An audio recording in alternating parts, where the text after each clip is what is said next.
Good afternoon, Warriors. Today is Thursday, October 4th, 2018. Looking at our homework in math, we're subtracting mixed numbers with a mixed number quiz tomorrow. Make sure that we are putting our answers for our fractions in simplest form.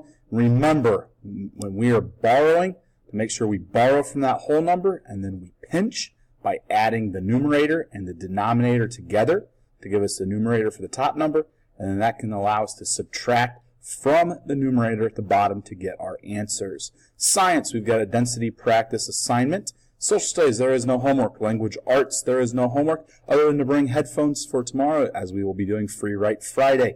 In literature, we've got our Seed Folks vocabulary test tomorrow. It is going to be a combination of matching definitions with terms, fill in the blanks, and we'll also then have to write a sentence using some different words. I highly suggest that you do get on the Quizlet and make sure that you are studying and preparing for that. Also, the crossword puzzle review that we did in class today, if that is something that you did not get finished, you need to finish that up for homework tonight and get that submitted. Have a great day, and hopefully you stay dry out there.